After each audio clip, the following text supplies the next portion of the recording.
Темата за денеска е Христовиот мир. Зборови кои ќе не воведат во размислувањето се наоѓаат во Евангелието според Јован 14 глава. Значи Јован 14 глава, 27 стих. Овде е запишано: Ви оставам мир, ви го давам мојот мир, не ви го давам како што го дава светот. Нека не се вознемирува вашето срце и нека не се бои. Мирот денеска е еден од најскапоцените феномени кои се бара во светот. Постојат стотици мировни конференции кои се случиле од Втората светска војна па навака. Мир со компромиси, мир без компромиси. Некои велат дека војните се водат за да кога двете завојувани страни ќе седнат на зелена маса да си имаат подобри преговарачки позиции. Мир. Интересно е дека евреите велат дека целта на јудаизмот е мир и вистина. Што значи се зборува за мир насекаде, зборуваат верувачки луѓе, зборуваат политичари, зборуваат луѓето кои се обични. Оно што нас не интересира ова утро е да видиме што е тоа Христовиот мир. Каков е тој? Најнапред Христос вели: својот мир ви го оставам, ви го давам мојот мир, но не така како што го дава светот. Интересно е дека светот кога дава мир, обично луѓето плаќаат многу висока цена. Понатака Христос вели: нека не се вознемирува вашето срце и нека не се бои. Очигледно Христовиот мир е нешто што е спротивно од вознемиреност и од страв. Меѓутоа, тоа е очигледно и произлегува од овој текст. Нас не интересира сега малку по-комплексно што значи овој Христов мир. Мнозина сметаат дека религиозноста општо и христијанството поединечно представува нешто што се нарекува escapism, или избегнување или бегање од реалноста. Мнозина сметаат дека христијанството е за слабаци, за луѓе кои не може да се соочат со животот и затоа стануваат христијани. Меѓутоа, сега ние ќе пројдеме низ целата 14 глава да видиме дали е тоа навистина така. Оно што е интересно во 14-та глава е дека 29-тиот стих од ова поглавје завршува со зборовите: нека не се вознемирува и бои вашето срце. Интересно е дека истите зборови или слични ги наоѓаме на почетокот на 14-та глава, каде се вели да не се вознемирува вашето срце. Ова во библиската екзегеза, толкувањето на библискиот текст, се нарекува инклузија. Тоа е всушност како заграда во математика. Најнапред ги обработуваме операциите кои се во заградата, а потоа пременуваме на она што е претходно или она што следи. Се ова значи дека одговорот на прашањето што е тоа Христов мир се наоѓа во 14-та глава. И затоа ќе одиме дел по дел и ќе видиме што е тоа Христов мир, како да го добиеме. Христос го почнува својот говор во 14-та глава со зборовите да не се вознемирува вашето срце, верувајте во Бога и верувајте во мене. Кога го читате Евангелието според Јован, вие гледате дека неговата структура не одговара рамномерно на Христовиот живот. Односно, најголемиот дел од Евангелието го обработува најверојатно последната седмица од Исусовиот живот. А посебно кога почнува 13-та глава, па се до крајот на 17-та, тоа е всушност една ноќ, односно неколку часа пред Христос да биде предаден. Тоа сето укажува дека според Јован, оно што тој сака да им ја пренесе на втората генерација христијани, која порака е дека крајот на Исусовиот живот е нешто најбитно за него. И сега во оваа 14-та глава Христос започнува еден долг говор кој трае се до крајот на 17-та глава, односно самата 17-та глава е молитва. И интересно дека Христос го започнува говорот да не се вознемирува вашето срце. Зошто? Затоа што тоа била непосредна потреба на учениците во тој миг. Да не заборавиме, учениците заедно со Христа во тој миг се прогонети, животот им е во опасност и тие се исплашени. Ако ги читате и останатите Евангелија, вие ќе видите дека не секогаш учениците најдобро ја разбирале Христовата мисија и целта на неговиот живот. Многу често поставувале незрели прашања, чудни прашања, и се гледа дека, иако поминале толку долго време со него, и постојано некој од нив биле со него, сепак не научиле многу и не примениле во својот живот. Затоа оваа вечер тие се вознемирени и исплашени. Наскоро ќе го доживеат најголемото разочарување во својот живот. Тоа ќе биде најтажната сабота во нивниот живот. Ќе бидат сокриени во горната соба, исплашени со заклучена врата. И затоа Христос сака да ги увери своите ученици да не се плашат и да не се вознемируваат. И тој вели, не се плашете, туку верувајте во Бога и верувајте во мене. И тој продолжува со едно ветување, во кое вели дека во домот на мојот отец постојат многу места за живење, и ако не беше така, јас ќе ви кажев. Меѓутоа, одам да ви припремам место, бидејќи повторно ќе дојдам. Интересно е дека, кога луѓето ме прашуваат, добро, зошто веруваш дека Христос ќе дојде? Тоа е многу невообичаено, дури кај христијаните.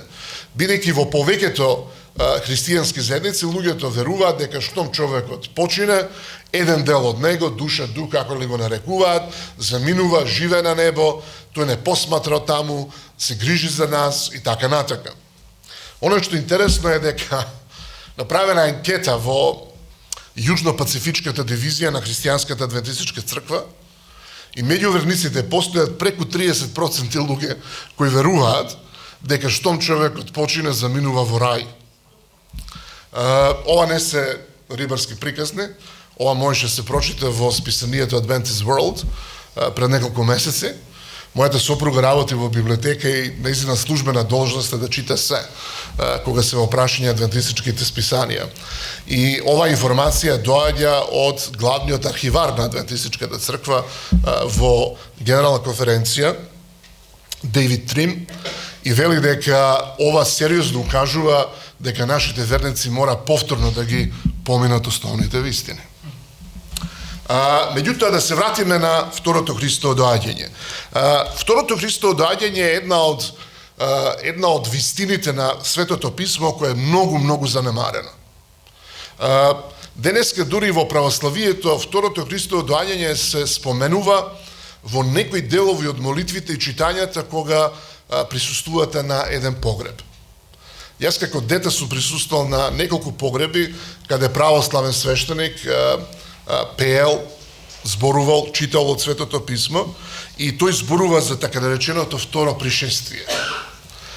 Кога Христос ќе дојде со сите своји ангели. И најчесто се цитира Прва Солуњаните 4 глава. Меѓутоа, сепак во секојдневниот живот, луѓето не слушаат многу за второто Христово доаѓање. Дури не размислуваат многу за тоа. Ниту пак зборуваат дека Христос наскоро ќе се врати.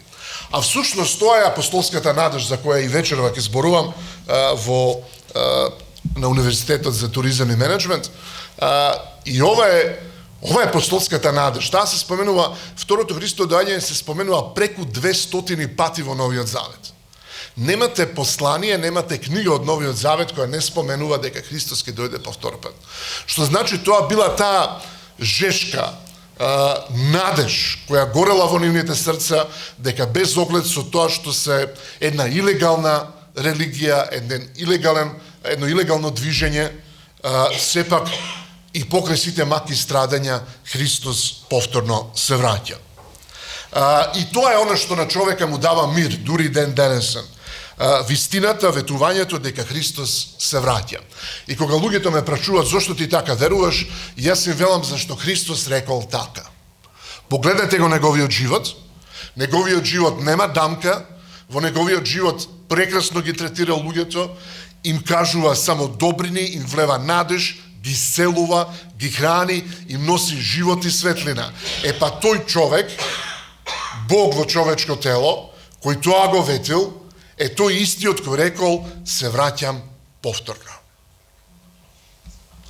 И тоа е нешто што нам ни дава мир. Тоа е нешто што нам ни дава надеж дури во најтемните мигови. Тоа е всушност настанот за кој ние живееме.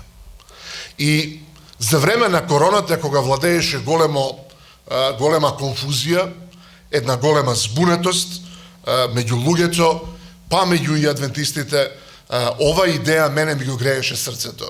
Знаејќи дека без оглед на тоа како страшно изгледа таа корона, тоа затварање, сите тие конфузни идеи, ваков бил вирусот, онаков бил вирусот, сите тие чудни видеа кои излегуваа на YouTube и сите тие конфузни работи, за мене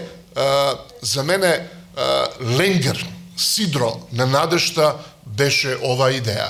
Христос доаѓа. И без оглед што ќе ти се случи на тебе или на твоите ближни, има решение за тој проблем. Христос доаѓа. И тоа ми даде мир во моето срце да можам да се соочам со животот. Интересно понатака, Христос зборува дека сега мора да оди, а потоа ќе дојде да не земе при себе. И во тоа зборување дека вие го знаете патот, и јас сум патот, вистината и животот, во еден миг еден од неговите ученици му вели, Господи, ти велиш, ако сте ме виделе мене, сме го видели и таткото. Затоа покажи ни го таткото и тоа ќе ни биде доволно. А Исус му одговара, толку време сум со вас и не ме познали, Филипе. Кој ме видел мене, го видел и таткото. Тогаш како велиш ти, покажи ни го таткото. Ова е многу битна идеја, многу битна вистина, а тоа е дека Христос е всушност отелотворување на Бога. Христос е Бог во човечко тело. Христос го има истиот карактер како таткото.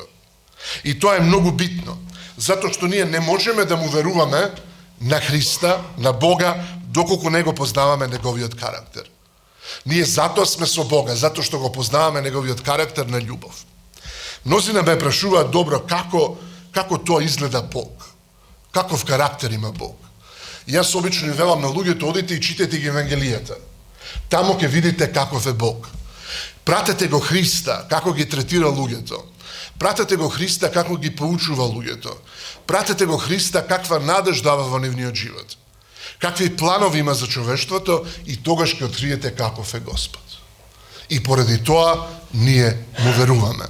Што значи дека Христос е олицетворение на Божиот карактер. Интересно дека немаме опис на Христа. Имаме еден предмет на Ньюболт Коледж, се вика Race, Identity and Nation, каде што зборуваме за постколонијално читање на Светото писмо.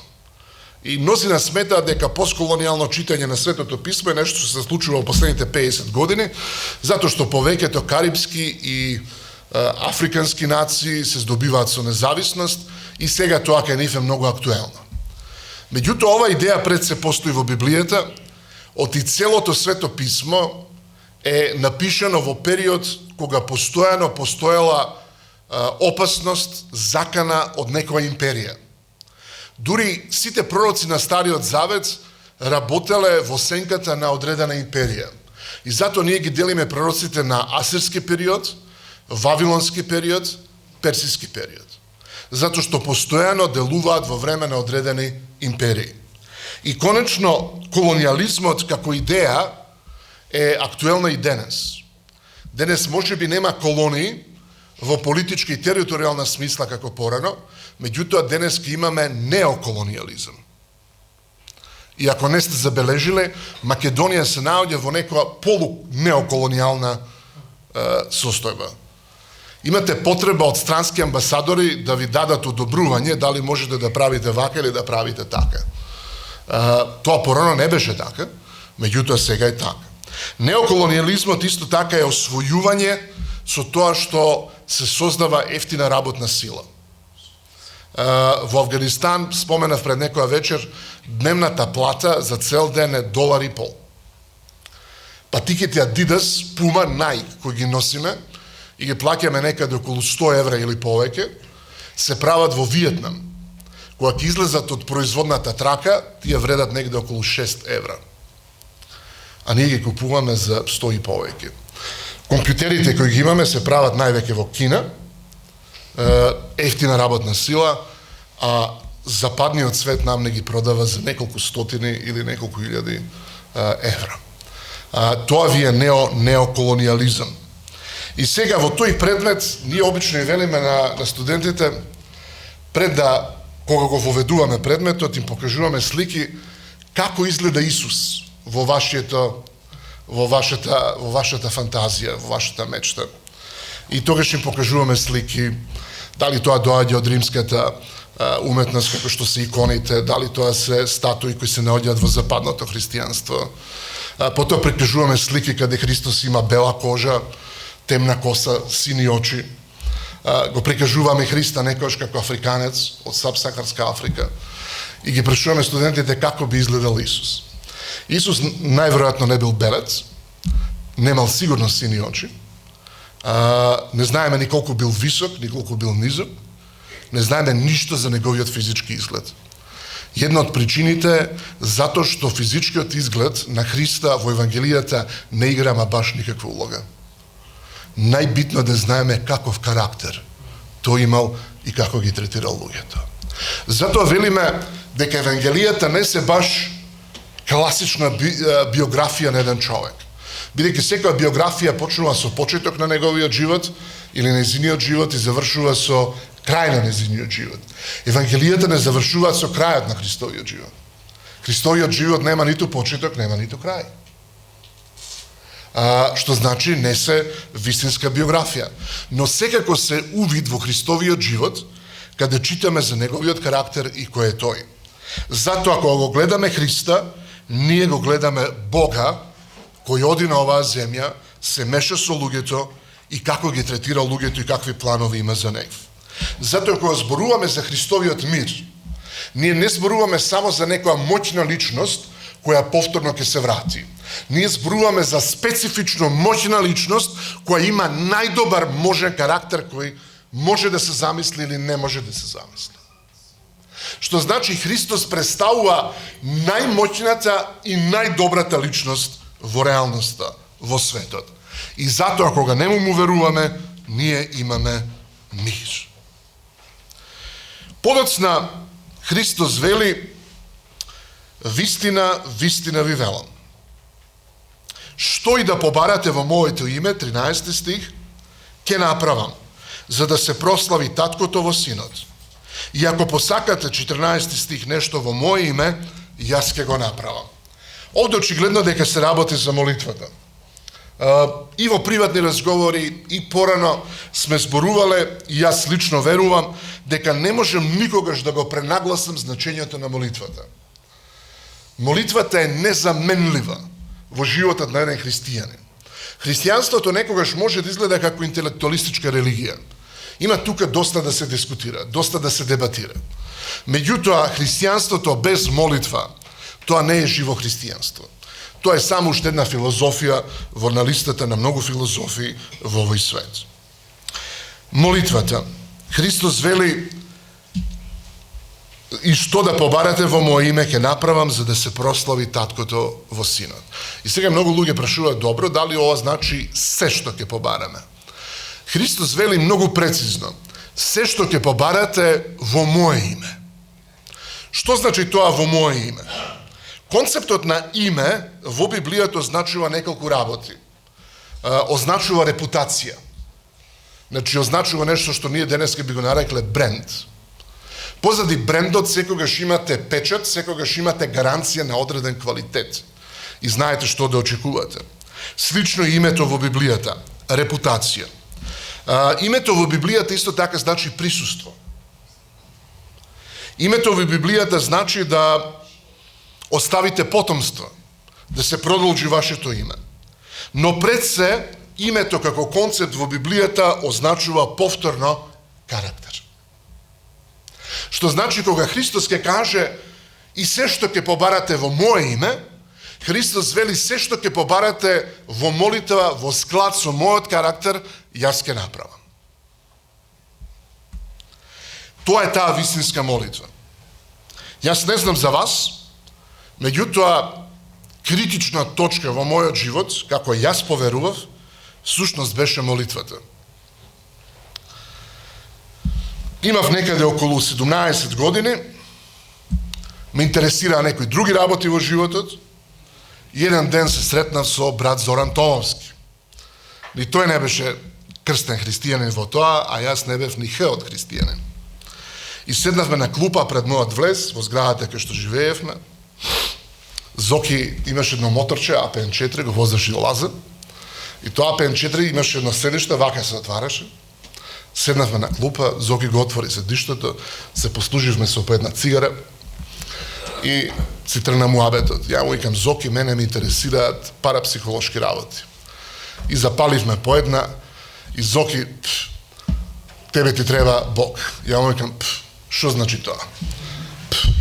Мораш да се молиш. Што значи тоа?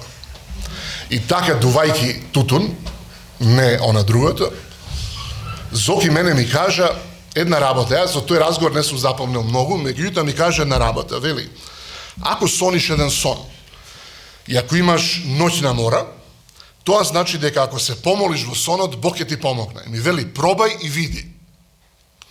И на тоа се заврши муабета, се разделивме. И не поминаа неколку дена, ја мислам дека тоа беше негде крај на јуни месец.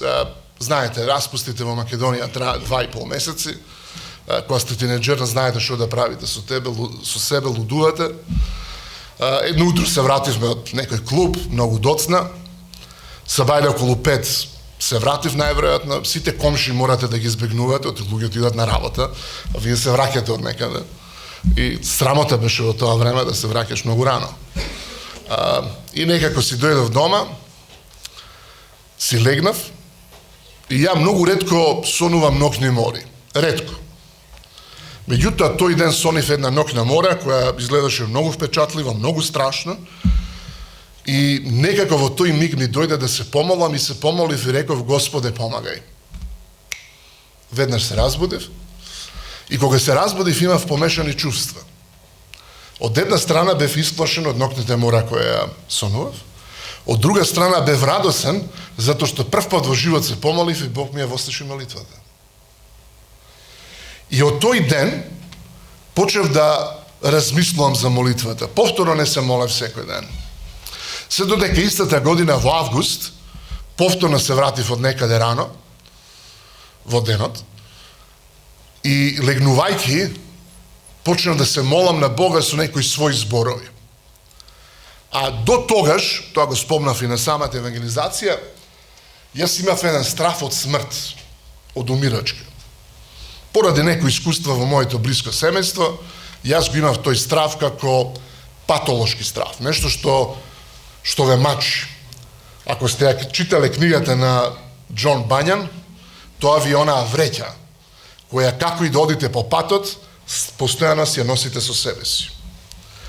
Јас легнав таа вечер како по обичај со таа вреќа на грбот и решив да се помолам на Господа. И во таа молитва некако дојде импресија во мојот ум дека сушност со молитвата јас се поврзувам и се ставам под заштита на најмоćната и најдобрата личност во Вселената. И дека бидејќи сум под негова заштита, ништо во животот нема да ми се случи без негово одобрение. И во тој миг вреќата јас нема. Со години не сум почувствувал таква слобода. И ослободувајќи се од тоа, јас сушно сватив дека Бог е реален, дека молитвата работи и дека може да се добие мир. Затоа и кога сме највознемирени, затоа и кога имаме најмалку време, молитвата треба да биде приоритет. Некогаш може да биде смирена и долга, а некогаш може да биде кратка, во зависност од приликите во кои се наоѓаме. Но тој мир кој доаѓа на нас, тој мир го надминува секој човечки ум. Тоа е нешто што човек не може да го опише, туку мора само да го доживее. Меѓутоа, тоа е вистина. И на вистина ни се случува. Затоа кога зборуваме за Христовиот мир, Христовиот мир е неможно да се појави во нашиот живот ако не сме луѓе кои во молитва се поврзуваме со Господа. И конечно Христос вели од 16 до 18 стих. И јас ќе го замолам Отецот и тој ќе ви даде друг утешител за да биде со вас довека. Духот на вистината кого светот не може да го прими, зашто не го гледа ниту го познава. Вие го познавате зашто тој престојува при вас и ќе биде со вас. Нема да ве оставам сираци, ќе дојдам при вас. Значи Христос не ни вели дојдете вие кај мене овој пат, туку Христос вели кога јас ќе заминам, ќе дојде некој наместо мене. А тоа е духот на вистината. Овој свет не го познава, но тој веќе пребива во вас. И тој ќе биде оној кој мене ќе ме замени на оваа земја. Тој ќе биде оној кој ќе ве води. Тој ќе биде оној кој ве поучува, оној кој ве насочува. И нема да ве оставам самотни или да ве оставам сираци. Што значило да се остане сирак во она време? Тоа значило нешто што наликува на смртна казна. Дури и денеска, иако живееме во несовршени општества, луѓе кои се сираци, деца останати без родители, колку толку, сепак, постои некаква грижа. Меѓутоа, во она време, да се остане вдовица или да се остане сирак, било еднакво скоро на смртна казна. Дури кога ги читате пророците, вие ќе најдете и кај Исаја и кај Еремија, тој им прети, им се заканува на Ерусалим и вели: ќе ве разрушам, ќе ве казнам, затоа што меѓу останатото третирате вдовици и сираци на еден погрешен начин. Но Христос вели: јас нема да ве оставам сираци, Светиот Дух е тука. Едно од најзанемарените можности, прилики, шанси за нас во христијанскиот живот, да живееме исполнет живот, живот со сила, живот со оптимизам, со радост, живот спремен за големата борба, е занемарувањето на поврзаноста со Светиот Дух. Ние сме деца на 21. век, век на информација, век на технологија, век на техника, и како никогаш повеќе кога ќе погледнеме околу нас и во нас, не изгледало дека човекот владее со реалноста. Се е на копче. Јас кога бев во 90-тите години млад човек, погледнав еден документарец во кој Бил Гейтс, измеѓу останатото, рече дека еден ден по овој информатички автопат, така го нарече интернет, еден ден ќе можете дома да седите и да си нарачате пица. И јас си велам во тоа време, што зборува овој човек?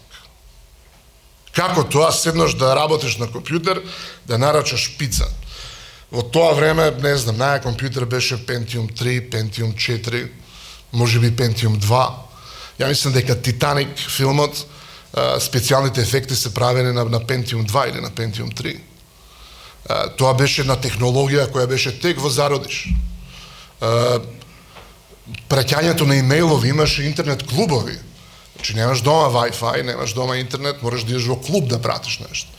Меѓутоа, 20 и кусур, 30 години подоцна, ние живееме во свет каде што дури не морате да одите на работа. Можете си работите од дома. И тоа изгледа така дека работата е под голема контрола. И една од причините која ние го занемаруваме Светиот Дух и неговата помош е тоа што ние сметаме дека го контролираме животот, а не ни треба никој друг, па и Светиот Дух. Тоа е едно од најзанемарените ветувања кои Христос ги има дадено. А без Светиот Дух ние не можеме ништо. Без Светиот Дух ние не можеме да го разбереме ниту Јован 3:16. Без Светиот Дух ние дури не можеме да се молиме. Апостол Павле вери дека дури не знаеме како да се молиме, туку Светиот Дух ги изнесува нашите молитви пред Бога, пред Отецот, со воздишки. Ние не знаем ни како да проповедаме да не е Светиот Дух. Ја мислам дека јас не знам како да проповедам.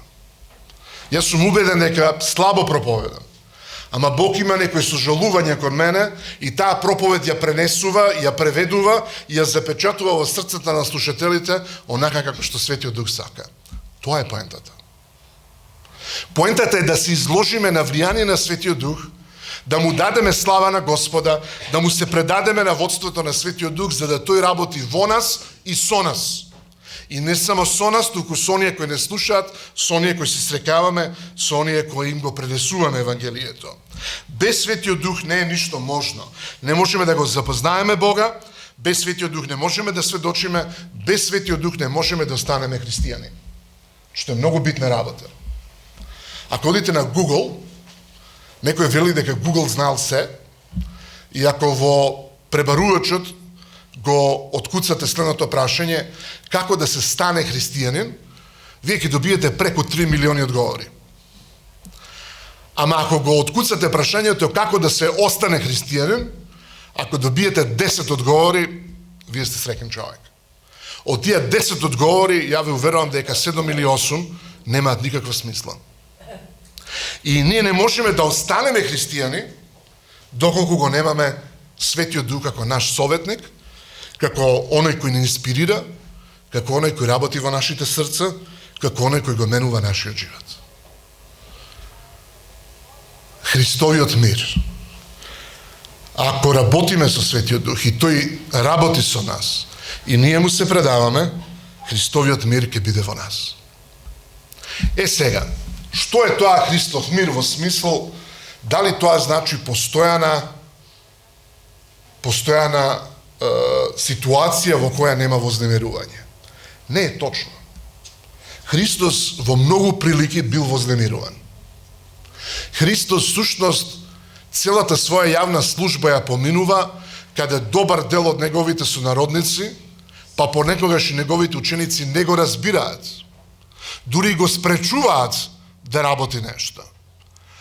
Да не заборавиме дека Петар му приоѓа после она брилијантно признавање на Христовиот идентитет, дека е Христос, Син Божи, му приоѓа и вели не.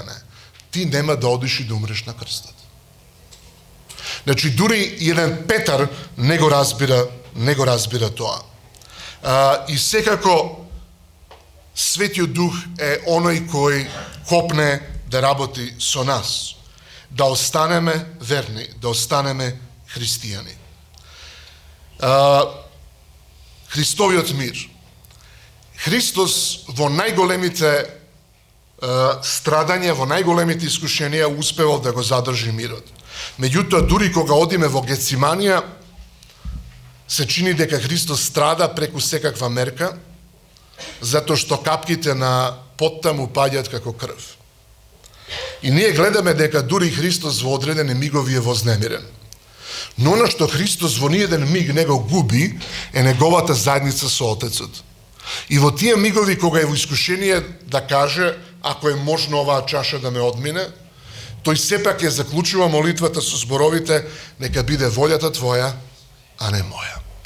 Што значи Христос имал мигови на вознемирување, имал мигови кога тој мир бил загрозен. Но мирот не значи отсуство на искушенија, не значи отсуство на препреки. Христовиот мир всушност значи способност да се соочиме со тие неволји и да излеземе како победници. Христовиот мир не е бегање од реалноста, Христовиот мир не е негде живот на некоја планина, каде што никој не вознемирува. Христовиот мир не е бегање од луѓето, живење како пустиник. Христовиот мир е токму она што Христос го работел. Живеел меѓу луѓето, дошол меѓу народите кои се можеби и најтврдоврати, зборувал со луѓе кои упорно го одбивале и Христос останал упорен во сето тоа и ја задржал својата заедница со Бога. Што значи Христовиот мир не е секогаш отсуство на војна, на искушение, на конфронтација. Христовиот мир значи дека тоа е средство да се соочиме со сите такви појави и да при тоа останеме во заедница со Христа. Христовиот мир. Христовиот мир може да се добие само од Христа, со вера, доколку останеме во заедница со Него, во молитва, преку Светиот Дух, верувајќи во Неговите ветувања. Христовиот мир е можен затоа што му веруваме на оној кој се докажал во минатото. Бог многу пати се докажал во нашето минато. И тоа е огромна причина да му веруваме. Една од работите кои имате постојано и во Стариот и во Новиот Завет е сеќавање. Сеќавај се. Во Стариот Завет имате саботата како седмичен ден на сеќавање. Ги имате големите празници. Во Новиот Завет сеќавањето е врзано за вечерата Господова. И тоа е сеќавање на она што Бог го сторил, умрел на крстот, и тоа е сеќавање дека имаме жив Спасител кој воскреснал, но во исто време апостол Павле вели додека ова го правите и правете го се додека Господ не се врати. Што значи вечерата Господова исто така укажува и на онаа иднина. Иднината и сегачноста се можни затоа што Бог во минатото многу пати се докажал во нашиот живот. И затоа е вредно да му веруваме.